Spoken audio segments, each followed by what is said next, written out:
Les petits peignets, les élastiques, les plaquages répétitifs avec le gel, les shampoings des salons de coiffure, les casques appareils chauffants et tout ce que tu connais. Fuis. Mais vraiment, fuis. Quoi? Tu es encore là?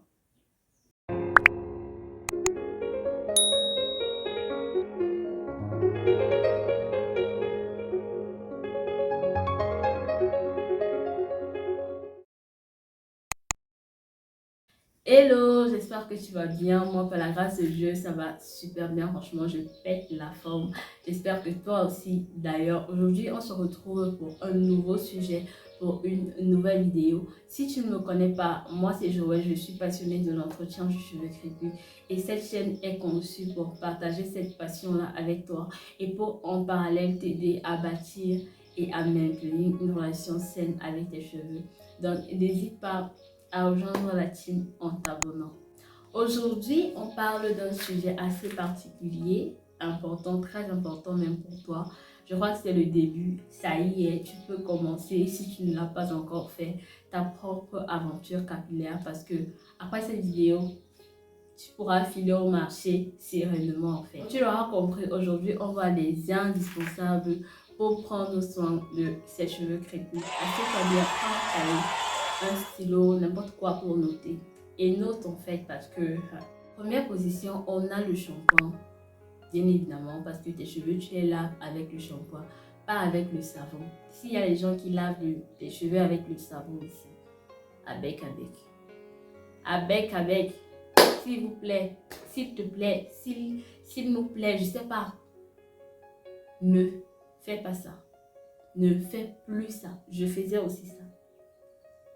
Mais pour la bonne santé de tes cheveux, ne fais plus ça. On lave pas les cheveux avec le savon. On lave les cheveux avec un shampoing. Et encore, pas n'importe quel shampoing. Pas n'importe quel shampoing. Pas avec le savon. Pourquoi? Pas parce que le savon ne lave pas ou bien ne va pas enlever la saleté. Mais ça va enlever la saleté. Et en plus de ça, ça va t'assécher les cheveux, t'affaiblir les cheveux. Et je pense pas que c'est ce que tu veux. Donc, on lave donc, on lave les cheveux avec le shampoing et avec un shampoing spécifique, un shampoing adapté. Si tu aimerais savoir comment choisir ton shampoing, quel shampoing exactement tu dois utiliser, signale-toi en commentaire, dis-moi en commentaire, je ferai une vidéo dessus pour te dire comment choisir ton shampoing. Également, on a l'après-shampoing. L'après-shampoing qui sert parfois de pré-peau. Vous l'avez vu dans mon watch day. D'ailleurs, si tu n'as pas encore regardé la vidéo, file regarder. J'utilise souvent l'après-shampoing comme pré-peau. Le pré-peau, c'est tout ce que tu vas faire avant ton shampoing. Je crois que j'aurais dû commencer par là.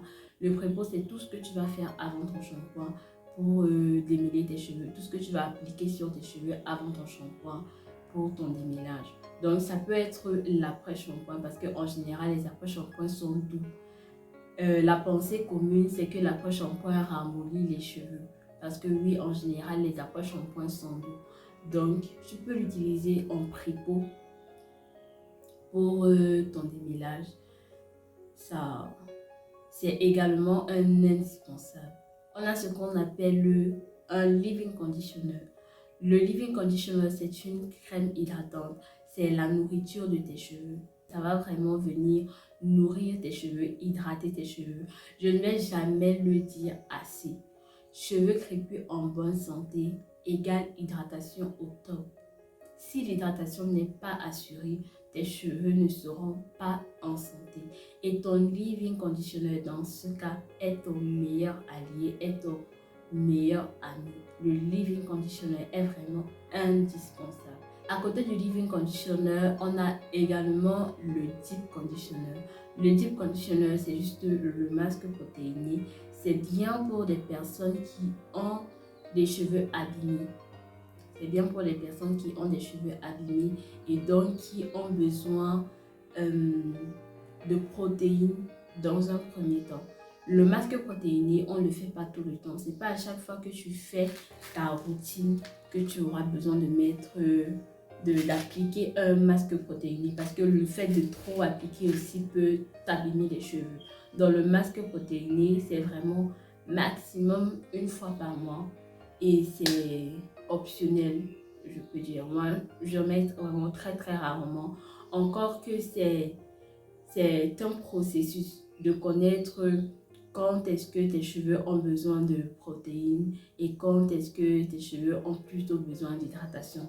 C'est tout un cours que moi-même encore je suis en train d'apprendre. Je suis encore en train d'observer mes cheveux sur ce côté-là. En fait. Donc, c'est optionnel. Donc, on a également le vaporisateur. Le vaporisateur, c'est ce qui va te permettre d'humidifier tes cheveux. Aucune manipulation, je crois que c'est l'une de mes phrases favorites.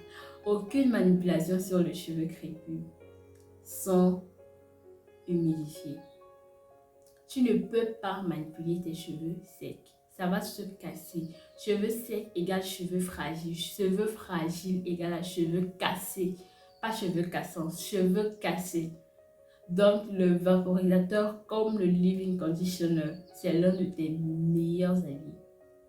L'un de tes meilleurs alliés. Et encore un indispensable qui n'est pas des moindres, le bonnet en satin ou le foulard en satin. Franchement, on ne dort pas comme ça. Tu ne peux pas dire, j'ai commencé à prendre soin de mes cheveux et après, tu dors comme ça. Tu ne vas pas te coucher comme ça, tu ne protèges pas tes cheveux. Le drap va t'absorber tout ce que tu auras mis, tout ton temps, ton argent, tout ce que tu auras investi sur tes cheveux. Le drap va t'absorber tout ça. Si tu veux dormir sur les draps en satin, tant mieux. Si tu as un oreiller en satin également, il n'y a pas de souci. Mais toujours est-il que où tu poses ta tête là, ça doit être protégé. Et maintenant, si tu n'as pas un oreiller en satin comme moi, tu attaches un foulard en satin ou alors tu utilises un bonnet en satin pour dormir. C'est très important. C'est vraiment très important. Ça va te permettre de protéger tes cheveux et de garder l'hydratation plus longtemps. Également, tu auras besoin d'une huile ou d'un beurre adapté à ton type de cheveux en fonction de ce que tes cheveux aiment. Une fois que tu auras hydraté tes cheveux, tu auras besoin de sceller l'hydratation. Et l'hydratation, tu la scelles avec une huile ou un beurre de ton choix. Donc, pour résumer, tu auras besoin d'un shampoing, d'un après-shampoing, d'un leave-in conditioner, d'un deep conditioner, c'est optionnel mais c'est toujours important, d'une huile scellante, d'une huile pénétrante, d'une huile de ton choix, d'un bonnet en satin ou d'un foulard en satin pour dormir. Pourquoi le satin? Je ne l'ai pas précisé parce que le satin c'est une matière qui n'absorbe pas l'hydratation, qui ne va pas absorber l'hydratation de tes cheveux et donc ça va vraiment protéger tes cheveux, protéger l'hydratation que tu auras donnée à tes cheveux. Et donc tu auras besoin d'un bonnet en satin, d'un vaporisateur et d'un peigne ou une brosse. Tu as besoin de plus d'aide pour l'achat, pour le choix de tes outils capillaires. Je serai très heureuse de t'aider dans ce sens-là. On se retrouve la semaine prochaine pour un nouveau sujet tout aussi édifiant que celui-ci. Soit au rendez-vous, soit à l'heure également. D'ici à là, que le Seigneur te bénisse. Bye bye.